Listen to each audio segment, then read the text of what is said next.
만군의 주님, 주님이 계신 곳이 얼마나 사랑스러운지요. 내 영혼이 주님의 궁전뜰을 그리워하고 사모합니다. 내 마음도 이 몸도 살아계신 하나님께 기쁨의 노래 부릅니다. 만군의 주님, 나의 왕, 나의 하나님. 참새도 주님 제단 곁에서 제 집을 짓고 제비도 새끼칠 보금자리를 얻습니다. 주님의 집에 사는 사람들은 복됩니다.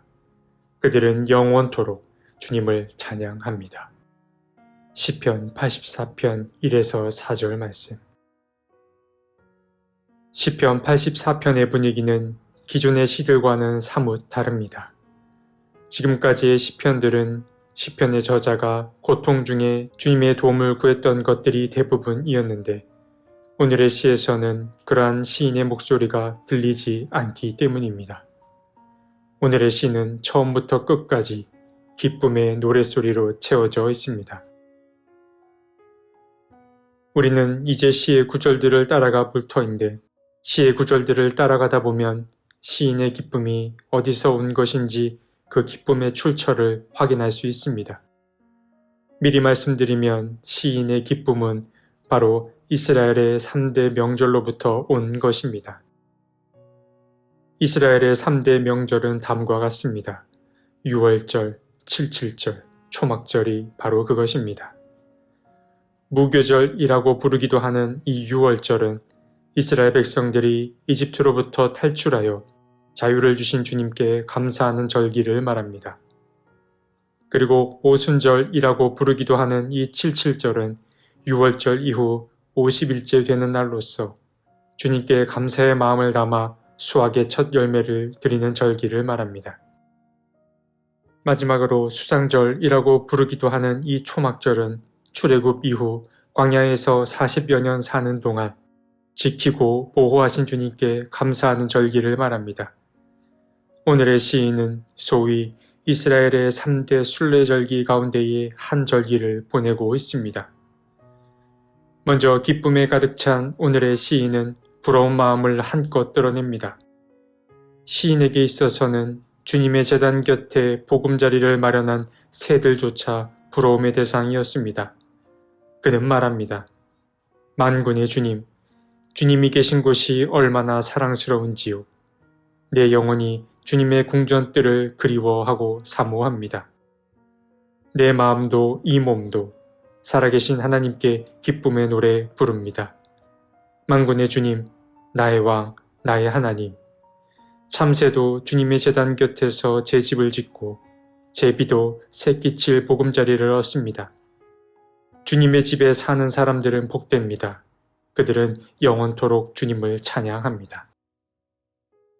시인은 주님 곁에 거처를 마련한 새들조차 부러워했습니다. 그러나 그보다 더 큰 부러움의 대상이 있었는데 그들은 바로 성전에서 직무를 행하는 자들이었습니다. 여기서 말하는 성전 직무자들은 곧 제사장들과 레위인들을 일컫습니다. 이스라엘 사회는 성전 중심의 사회였습니다. 언약궤에 임하신 주님은 언약궤가 머무는 성전에 늘 머물렀습니다. 그렇기에 성전 직무자들인 제사장과 레위인들은 자연스레 주님 가까이에 머물게 됩니다. 시인은 그러한 성전 직무자들이 부러웠습니다. 주님과 가장 가까이 머물면서 주님을 찬양할 기회를 갖는 그들이 무척이나 부러웠습니다. 이어서 5절부터는 예루살렘 순례에 관한 이야기가 등장합니다.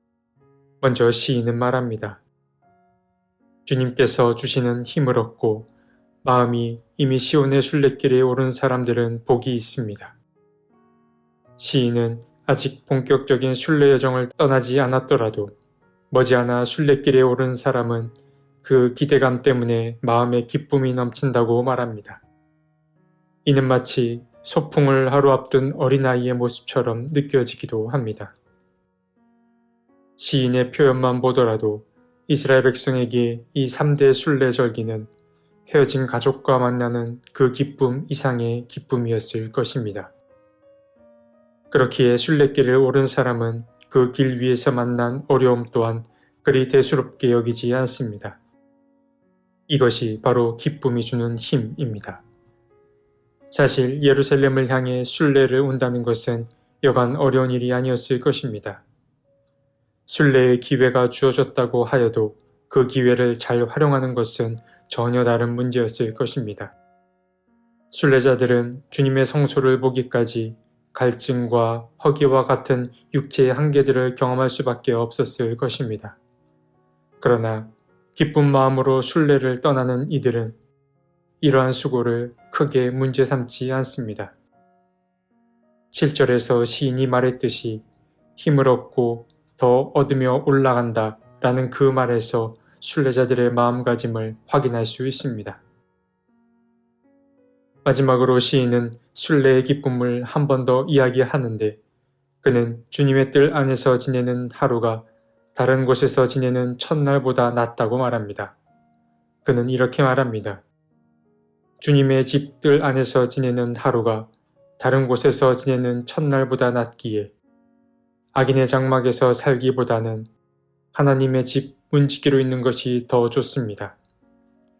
주 하나님은 태양과 방패이시기에 주님께서는 은혜와 영예를 내려주시며 정직한 사람에게 좋은 것을 아낌없이 내려주십니다. 만군의 주님, 주님을 신뢰하는 사람에게 복이 있습니다. 시인은 단 하루를 살아도 주님의 전에 사는 그 하루가 다른 곳에서 보내는 첫날보다 낫다고 말합니다. 시인의 간절함과 그 마음가짐이 어떠한지 느낄 수 있는 대목입니다. 그리고 시인은 악인의 장막에서 편히 지내는 것보다 좀 더 수고로움이 있더라도 성전의 문지기로 지내는 것을 더 기쁘게 여겼습니다. 정말 그렇습니다. 주님의 성전은 시인이 노래한 것처럼 지친 우리의 영혼이 기쁨을 회복하는 공간이 되어야 합니다. 물론 그러한 공간은 성전에서 직무를 행하는 자들만의 노력으로 이뤄질 수는 없습니다. 주님의 성전이 그러한 공간이 되길 바라는 모든 이들이 함께 만들어 가야 합니다.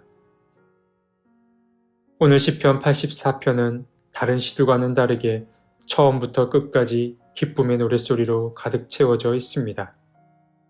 시인은 성전에 거하는 이들을 몹시 부러워합니다.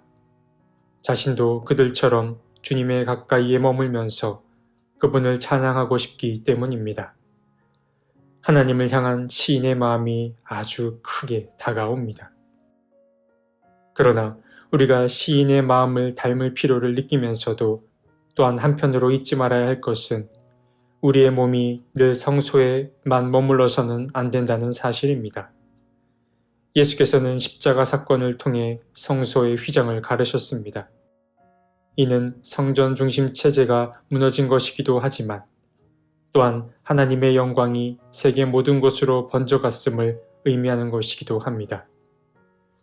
우리는 성전과 성전 밖 모든 곳에서 하나님을 만나야 합니다.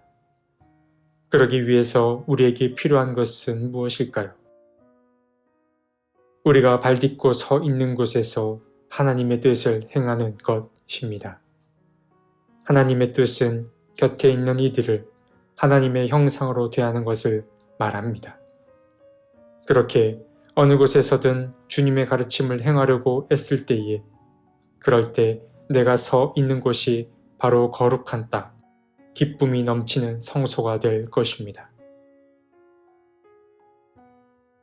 하나님, 주님 가까이에 머무는 것을 가장 큰 기쁨으로 여겼던 시인의 그 마음을 보았습니다. 우리에게도 주님 한 분만으로 만족할 수 있는 그 기쁨을 허락해 주십시오.